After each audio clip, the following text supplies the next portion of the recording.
श्री स्वामी समर्थ जय जय स्वामी समर्थ. नमस्कार आहे सगळ्यांना, स्वागत आहे तुमचं माझ्या चॅनलमध्ये स्वामी समर्थ वाणी. आणि आज मी तुमच्यासाठी घेऊन आलेली आहे एक नवीन व्हिडिओ एका नवीन विषयासोबत. तर आजचा आपला विषय आहे की मंगळवारी आहे हरतालिका तृतीय आणि बुधवारी गणपती बाप्पाचं आगमन होणार आहे. तर आपल्याला हरतालिकेच्या दिवशी काही सेवा करायच्या आहेत. तर त्या कोणत्या, त्याबद्दल आज मी तुम्हाला सांगणार आहे. आणि एका अतिशय प्रभावी मंत्राचा तुम्हाला जप करायचा आहे. त्या दिवशी आपण भगवान शंकर आणि माता पार्वती यांची पूजा करत असतो. यांची सोबत पूजा आपण करत असतो. यांची सोबत पूजा केल्याने आपल्याला जे सौभाग्य असतं ते प्राप्त होत असतं, किंवा सुयोग्य जो वर आहे तो आपल्याला प्राप्त होत असतो.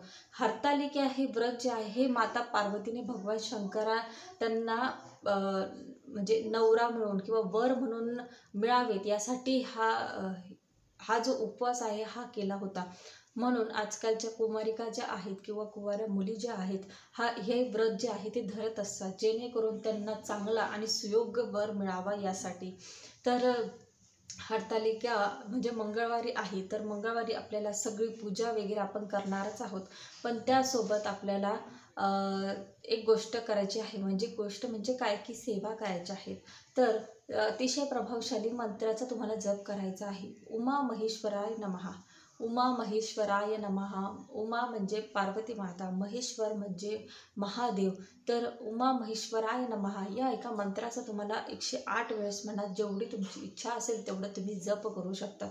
त्यासोबतच जेव्हा तुम्ही महादेवाला बेलपान वाहणार आहात तेव्हा तुम्ही ओम नमः शिवाय, ओम नमः शिवाय या मंत्राचा जप करू शकतात. तर ह्या एक मंत्राचा जप तुम्ही करू शकतात. त्यासोबतच तुम्ही शिवाष्टोत्तर नामावली जी आहे ही सुद्धा पठण करू शकतात. जेव्हा तुम्ही भगवान शंकरांना 108 बेलपान वाहणार तेव्हा एक बेलपान व्हायचं, भगवान शंकरांचं एक नाव घ्यायचं, असं 108 भगवान शंकरांची जी नावं आहे ते तुम्हाला घ्यायची आहेत आणि बेलपान अर्पण करायचं आहे. त्यासोबतच तुम्हाला शिवपंचाक्षरी स्तोत्र जे आहे त्याचं पठण तुम्हाला करायचं आहे. त्यासोबत शिवस्तुतीचं पठण करा, शिवचालिसाचं पठण करा. त्याच्यासोबत तुम्हाला जर तुमच्याकडून जर झालंच तर शिवलीलामृताचा 11वा अध्याय वाचायला विसरू नका, कारण त्या दिवशी आपल्याला भगवान शंकरांच्या भरपूर सेवा करायच्या आहेत. आणि माता पार्वतीच्या म्हणजे दोघांच्या सोबत आपल्याला सेवा करायच्या आहेत. तर या ज्या काय मी सेवा सांगणार आहे ह्या नक्की करा. तर त्यासोबत तुम्हाला भगवान शंकरांच्या ज्या काही सेवा येत असतील त्या सेवा तुम्ही करायला विसरू नका. त्यासोबत तुम्हाला हरतालिकेची कहाणी सुद्धा वाचायची आहे. हरतालिकेची आरती तुम्हाला करायची आहे.